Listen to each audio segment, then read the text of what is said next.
चाहे बेधी राखे राम, चाहे बेधी राखे राम, अरे ताही बेधी रही और सीताराम, सीताराम, सीताराम कहिए, सीताराम, सीताराम, सीताराम कहिए। जाहि विधि राखे राम, ताहि विधि रही और सीताराम, सीताराम, सीताराम कहिए। भारत माता और हिसाली वाली मैया को मेरा प्रणाम। पावन चिंतनधारा आश्रम की ओर से सभी को जय श्री राम। श्री वाल्मीकि कृत रामायण एक धार्मिक ऐतिहासिक महाकाव्य में मैं अयोध्या कांड का भक्ति भाव से पठन करती हूँ। निवेदन है कि आप भी श्रद्धा भाव से इसका श्रवण करें। ओम श्री गणेशाय नमः। ओम श्री सरस्वते नमः। ओम श्री हनुमते नमः। ओम श्री गुरुवे नमः। श्री सियावर राम शरणागतम्। 106वां सर्ग।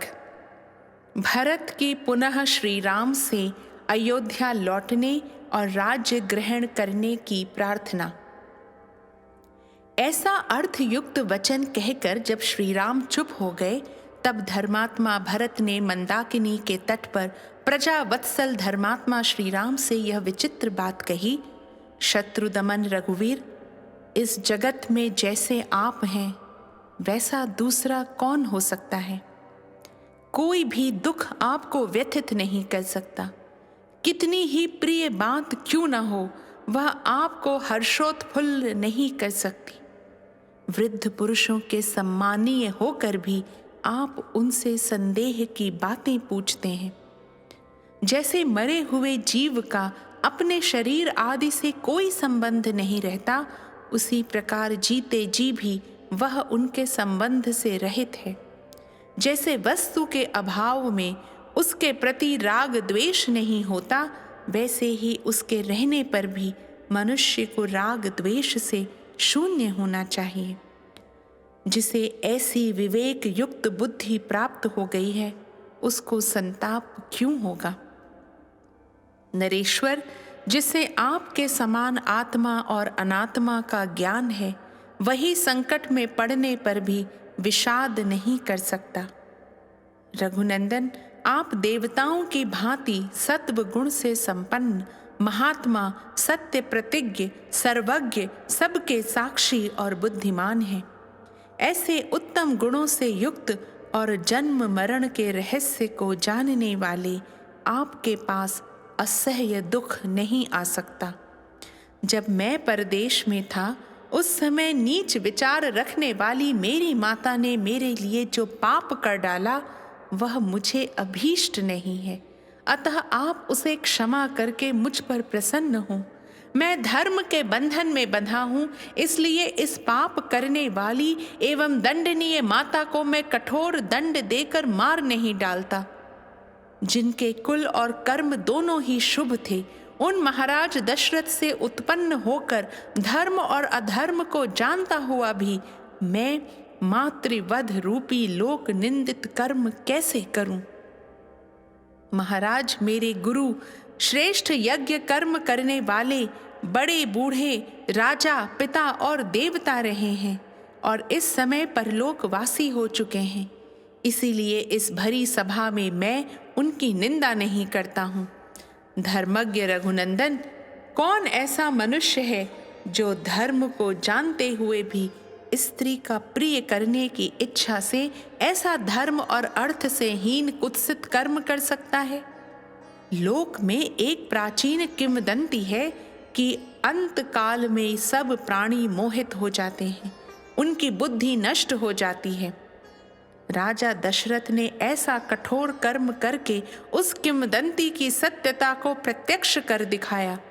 पिताजी ने क्रोध, मोह और साहस के कारण ठीक समझकर जो धर्म का उल्लंघन किया है, उसे आप पलट दें, उसका संशोधन कर दें। जो पुत्र पिता की हुई भूल को ठीक कर देता है, वही लोक में उत्तम संतान माना गया है। जो इसके विपरीत बर्ताव करता है, वह पिता की श्रेष्ठ संतति नहीं है। अतः आप पिता की योग्य संतान ही बने रहें, उनके अनुचित कर्म का समर्थन न करें। उन्होंने इस समय जो कुछ किया है, वह धर्म की सीमा से बाहर है। संसार में धीर पुरुष उसकी निंदा करते हैं। कैकई, मैं, पिताजी, सुहृदगण, बंधु बांधव, पुरवासी तथा राष्ट्र की प्रजा, इन सब की रक्षा के लिए आप मेरी प्रार्थना स्वीकार करें। कहाँ वनवास और कहाँ क्षात्र धर्म, कहाँ जटा धारण और कहाँ प्रजा का पालन, ऐसे परस्पर विरोधी कर्म आपको नहीं करने चाहिए। महाप्राज्ञ, क्षत्रिय के लिए पहला धर्म यही है कि उसका राज्य पर अभिषेक हो, जिससे वह प्रजा का भली भांति पालन कर सके। भला कौन ऐसा क्षत्रिय होगा जो प्रत्यक्ष सुख के साधन भूत प्रजा पालन रूप धर्म का परित्याग करके संशय में स्थित, सुख के लक्षण से रहित, भविष्य में फल देने वाले अनिश्चित धर्म का आचरण करेगा? यदि आप क्लेश साध्य धर्म का ही आचरण करना चाहते हैं, तो धर्मानुसार चारों वर्णों का पालन करते हुए ही कष्ट उठाइए। धर्मज्ञ रघुनंदन, धर्म के ज्ञाता पुरुष चारों आश्रमों में गारहस्थ्य को ही श्रेष्ठ बतलाते हैं, फिर आप उसका परित्याग क्यों करना चाहते हैं? मैं शास्त्र ज्ञान और जन्मजात अवस्था दोनों ही दृष्टियों से आपकी अपेक्षा बालक हूँ।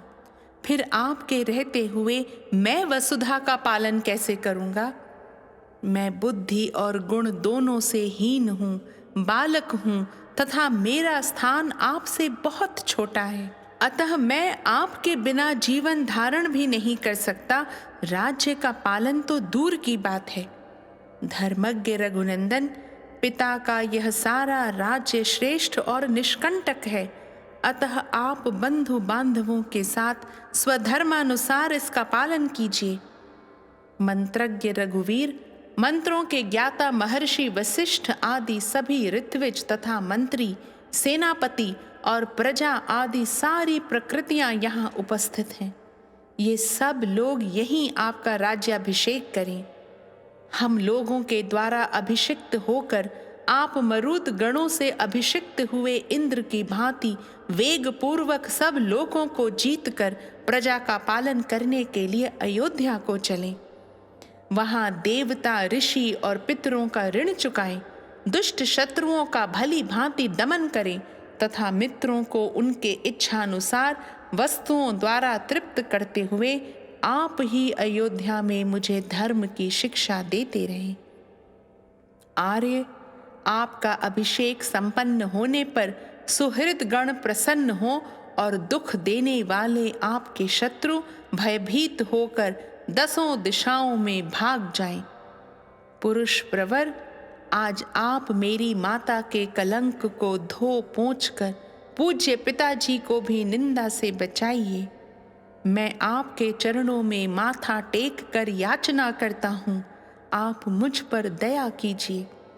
जैसे महादेव जी सब प्राणियों पर अनुग्रह करते हैं, उसी प्रकार आप भी अपने बंधु बांधवों पर कृपा कीजिए।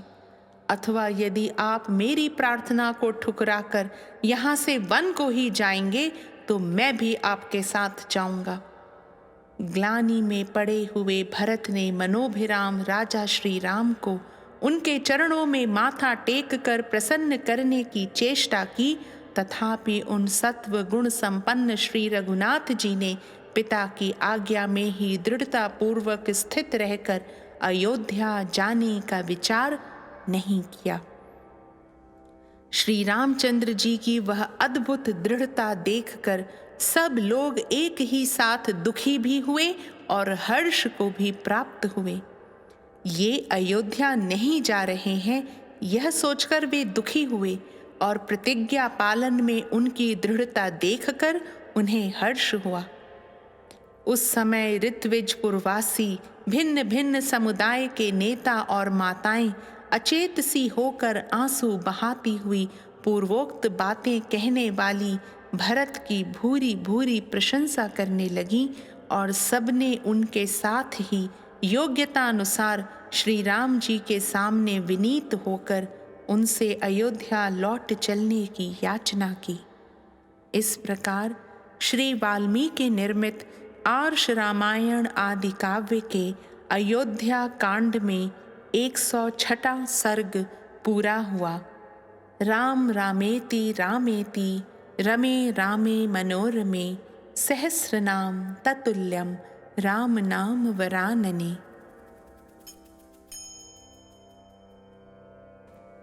107वां सर्ग।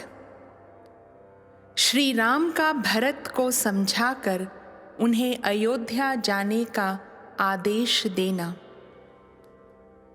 जब भरत पुनः इस प्रकार प्रार्थना करने लगे, तब कुटुंबी जनों के बीच में सत्कार पूर्वक बैठे हुए लक्ष्मण के बड़े भाई श्रीमान रामचंद्र जी ने उन्हें इस प्रकार उत्तर दिया। भाई, तुम नृपश्रेष्ठ महाराज दशरथ के द्वारा कैकई राजकन्या माता कैकई के गर्भ से उत्पन्न हुए हो, अतः तुमने जो ऐसे उत्तम वचन कहे हैं वे सर्वथा तुम्हारे योग्य हैं। भैया, आज से बहुत पहले की बात है। पिताजी का जब तुम्हारी माताजी के साथ विवाह हुआ था, तभी उन्होंने तुम्हारे नाना से कैकई के पुत्र को राज्य देने की उत्तम शर्त कर ली थी। इसके बाद देवासुर संग्राम में तुम्हारी माता ने प्रभावशाली महाराज की बड़ी सेवा की। इससे संतुष्ट होकर राजा ने उन्हें वरदान दिया। उसी की पूर्ति के लिए प्रतिज्ञा कराकर तुम्हारी श्रेष्ठ वर्ण वाली यशस्विनी माता ने उन नर श्रेष्ठ पिताजी से 2 वर मांगे। पुरुष सिंह, एक वर के द्वारा इन्होंने तुम्हारे लिए राज्य मांगा और दूसरे के द्वारा मेरा वनवास। इनसे इस प्रकार प्रेरित होकर राजा ने वे दोनों वर इन्हें दे दिए। पुरुष प्रवर, इस प्रकार उन पिताजी ने वरदान के रूप में मुझे 14 वर्षों तक वनवास की आज्ञा दी है। यही कारण है कि मैं सीता और लक्ष्मण के साथ इस निर्जन वन में चला आया हूँ। यहाँ मेरा कोई प्रतिद्वंदी नहीं है। मैं यहाँ पिताजी के सत्य की रक्षा में स्थित रहूँगा। राजेंद्र, तुम भी उनकी आज्ञा मानकर शीघ्र ही राज्य पद पर अपना अभिषेक करा लो और पिता को सत्यवादी बनाओ। यही तुम्हारे लिए उचित है। धर्मज्ञ भरत, तुम मेरे लिए पूज्य पिता राजा दशरथ को कैकई के ऋण से मुक्त करो, उन्हें नरक में गिरने से बचाओ और माता का भी आनंद बढ़ाओ। तात, सुना जाता है कि बुद्धिमान यशस्वी राजा गय ने गय देश में ही यज्ञ करते हुए पितरों के प्रति एक कहावत कही थी। वह इस प्रकार है, बेटा पुत्र नामक नरक से पिता का उद्धार करता है, इसलिए वह पुत्र कहा गया है। वही पुत्र है जो पितरों की सब ओर से रक्षा करता है। बहुत से गुणवान और बहुश्रुत पुत्रों की इच्छा करनी चाहिए। संभव है कि प्राप्त हुए उन पुत्रों में से कोई एक भी गया की यात्रा करे। रघुनंदन, नरश्रेष्ठ भरत, इस प्रकार सभी राजर्षियों ने पितरों के उद्धार का निश्चय किया है। अतः प्रभु, तुम भी अपने पिता का नरक से उद्धार करो। वीर भरत, तुम शत्रुघ्न तथा समस्त ब्राह्मणों को साथ लेकर अयोध्या को लौट जाओ और प्रजा को सुख दो। वीर, अब मैं भी लक्ष्मण और सीता के साथ शीघ्र ही दंडकारण्य में प्रवेश करूंगा। भरत, तुम स्वयं मनुष्यों के राजा बनो और मैं जंगली पशुओं का सम्राट बनूंगा। अब तुम अत्यंत हर्षपूर्वक श्रेष्ठ नगर अयोध्या को जाओ और मैं भी प्रसन्नता पूर्वक दंडक वन में प्रवेश करूंगा। भरत, सूर्य की प्रभा को तिरोहित कर देने वाला छत्र तुम्हारे मस्तक पर शीतल छाया करे। अब मैं भी धीरे धीरे इन जंगली वृक्षों की घनी छाया का आश्रय लूंगा। भरत, अतुलित बुद्धि वाले शत्रुघ्न तुम्हारी सहायता में रहें और सुविख्यात सुमित्रा कुमार लक्ष्मण मेरे प्रधान मित्र सहायक हैं। हम चारों पुत्र अपने पिता राजा दशरथ के सत्य की रक्षा करें। तुम विषाद मत करो। इस प्रकार श्री वाल्मीकि निर्मित आर्ष रामायण आदि काव्य के अयोध्या कांड में 107वां सर्ग पूरा हुआ। राम रामेति रामेति रमे रामे मनोरमे सहस्रनाम ततुल्यम राम नाम वरानने। 108वां सर्ग। जाबाली का नास्तिकों के मत का अवलंबन करके श्री राम को समझाना। जब धर्मज्ञ श्री रामचंद्र जी भरत को इस प्रकार समझा बुझा रहे थे, उसी समय ब्राह्मण शिरोमणि जाबाली ने उनसे यह धर्म विरुद्ध वचन कहा। रघुनंदन, आपने ठीक कहा, परंतु आप श्रेष्ठ बुद्धि वाले और तपस्वी हैं, अतः आपको गंवार मनुष्य की तरह ऐसा निरर्थक विचार मन में नहीं लाना चाहिए। संसार में कौन पुरुष किसका बंधु है और किससे किसको क्या पाना है। जीव अकेला ही जन्म लेता और अकेला ही नष्ट हो जाता है। अतः श्री राम, जो मनुष्य माता या पिता समझकर किसी के प्रति आसक्त होता है, उसे पागल के समान समझना चाहिए, क्योंकि यहाँ कोई किसी का कुछ भी नहीं है। जैसे कोई मनुष्य दूसरे गांव को जाते समय बाहर किसी धर्मशाला में एक रात के लिए ठहर जाता है और दूसरे दिन उस स्थान को छोड़कर आगे के लिए प्रस्थित हो जाता है, इसी प्रकार पिता, माता, घर और धन ये मनुष्यों के आवास मात्र हैं। ककुत्स कुलभूषण, इनमें सज्जन पुरुष आसक्त नहीं होते हैं। अतः नरश्रेष्ठ, आपको पिता का राज्य छोड़कर इस दुखमय नीचे ऊंचे तथा बहुकंटकाकीर्ण वन के कुत्सित मार्ग पर नहीं चलना चाहिए। आप समृद्धिशालिनी अयोध्या में राजा के पद पर अपना अभिषेक कराइए। वह नगरी प्रोषित भर्तृका नारी की भांति एक वेणी धारण करके आपकी प्रतीक्षा करती है। राजकुमार, जैसे देवराज इंद्र स्वर्ग में विहार करते हैं, उसी प्रकार आप बहुमूल्य राजभोगों का उपभोग करते हुए अयोध्या में विहार कीजिए। राजा दशरथ आपके कोई नहीं थे और आप भी उनके कोई नहीं हैं। राजा दूसरे थे और आप भी दूसरे हैं, इसलिए मैं जो कहता हूँ वही कीजिए। पिता जीव के जन्म में निमित्त कारण मात्र होता है। वास्तव में ऋतुमती माता के द्वारा गर्भ में धारण किए हुए वीर्य और रज का परस्पर संयोग होने पर ही पुरुष का यहाँ जन्म होता है। राजा को जहाँ जाना था वहाँ चले गए। यह प्राणियों के लिए स्वाभाविक स्थिति है। आप तो व्यर्थ ही मारे जाते, कष्ट उठाते हैं। जो जो मनुष्य प्राप्त हुए अर्थ का परित्याग करके धर्मपरायण हुए हैं, उन्हीं उन्हीं के लिए मैं शोक करता हूँ, दूसरों के लिए नहीं। वे इस जगत में धर्म के नाम पर केवल दुख भोग कर मृत्यु के पश्चात नष्ट हो गए हैं।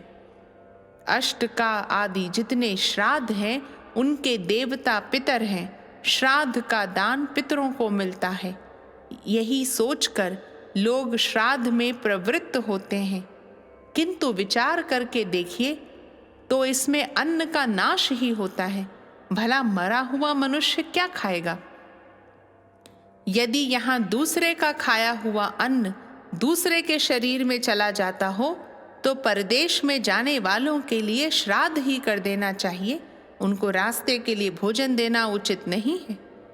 देवताओं के लिए यज्ञ और पूजन करो, दान दो, यज्ञ की दीक्षा ग्रहण करो, तपस्या करो और घर द्वार छोड़कर सन्यासी बन जाओ इत्यादि बातें बताने वाले ग्रंथ बुद्धिमान मनुष्यों ने दान की ओर लोगों की प्रवृत्ति कराने के लिए ही बनाए हैं। अतः महामते, आप अपने मन में यह निश्चय कीजिए कि इस लोक के सिवा कोई दूसरा लोक नहीं है। अतः वहाँ फल भोगने के लिए धर्म आदि के पालन की आवश्यकता नहीं है। जो प्रत्यक्ष राज्य लाभ है उसका आश्रय लीजिए, परोक्ष पारलौकिक लाभ को पीछे ढकेल दीजिए। सत्पुरुषों की बुद्धि जो सब लोगों के लिए राह दिखाने वाली होने के कारण प्रमाणभूत है, आगे करके भरत के अनुरोध से आप अयोध्या का राज्य ग्रहण कीजिए। इस प्रकार श्री वाल्मीकि निर्मित आर्ष रामायण आदि काव्य के अयोध्या कांड में 108वां सर्ग पूरा हुआ। राम रामेति रामेति रमे रामे मनोरमे सहस्रनाम ततुल्यम राम नाम वरानने।